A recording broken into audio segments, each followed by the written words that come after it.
মাশাআল্লাহ, সুবহানাল্লাহ, আলহামদুলিল্লাহ। বন্ধুরা, এখানে যা দেখছেন তা হচ্ছে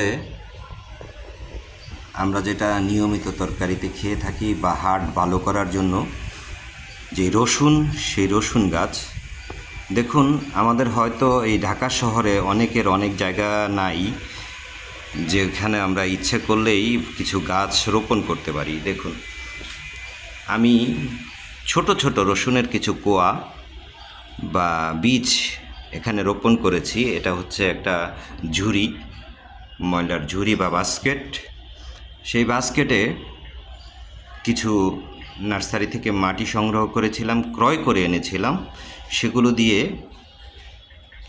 এভাবে করে প্রথমে একটি স্তর, তারপরে আরেকটি স্তর, এরপরে আরেকটি স্তর, এরপর আরেকটি স্তর, এভাবে করে মোট 4-5টা স্তর করেছি, যেখানে সুন্দরভাবে গাছগুলো আপন মনে বেড়ে উঠছে।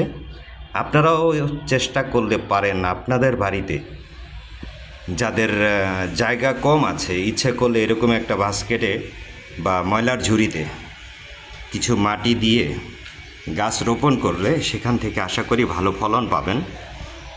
আর তাছাড়া দেখতেও একটা সুন্দর, দেখুন দেখতেও সুন্দর লাগছে, অপূর্ব, মাশাআল্লাহ। দেখুন দেখুন তো ইচ্ছা করলে আপনারা পারেন। এই দেখুন, আমি মাটি সংগ্রহ করেছিলাম, ইচ্ছা করলে এখানেও কিছু রোপণ করতে পারি। আপনারাও চেষ্টা করলে পারবেন।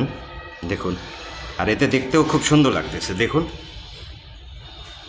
দেখুন পুরাটা চারপাশ থেকে ভরে গেছে আল্লাহর রহমতে। এই দেখুন, আল্লাহর রহমতে খুব সুন্দরভাবে গাছগুলো বেড়ে উঠতেছে। তো আপনারা যদি গাছ রোপণ করতে চান এভাবে করেই, বা এর চেয়েও যদি আরেকটু ছিদ্রটা বড় হয়, আশা করি এই গাছগুলো বেড়ে উঠতে আরও বেশি সুন্দরভাবে বেড়ে উঠতে ভূমিকা রাখবে। দেখুন পুরাটা, এই দেখুন, আমি একটু ঘুরিয়ে ঘুরিয়ে দেখানোর চেষ্টা করি। দেখুন পুরাটা, দেখুন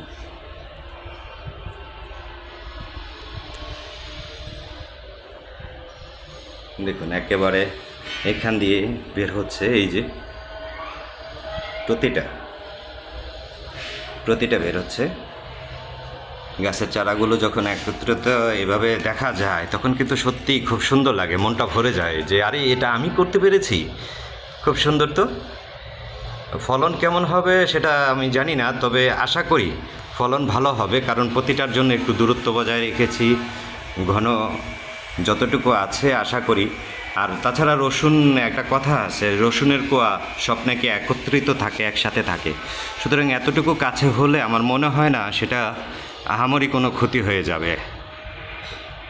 তো আপনারাও করে ফেলুন, যাদের খুব ইচ্ছে গাছ রোপণ করার, ইচ্ছে করলে আপনারাও এইভাবে পারেন। ঘরে বসেই একটু সময় পেলে।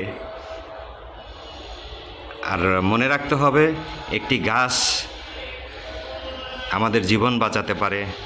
যেমন আমরা যেই অক্সিজেনটা গ্রহণ করি সাধারণত এই গাছ থেকেই সেটা সংগ্রহ করি। আর সেটা যে একেবারে রসুন গাছ এমন কোনো কথা নাই। আপনি ইচ্ছা করলে আরও অন্য অন্য গাছ লাগাতে পারেন, রোপণ করতে পারেন, যেমন আলু গাছ, পেঁয়াজ গাছ, কারণ পানিটা ঝরে যাওয়ার সুন্দর একটা পথ আছে, এখানে নষ্ট হবে না। দেখুন, ধন্যবাদ। আমার চ্যানেলটাকে সাবস্ক্রাইব করে সাথে থাকবেন। ইনশাআল্লাহ আগামীতে আরও ভালো কিছু দেখাবো।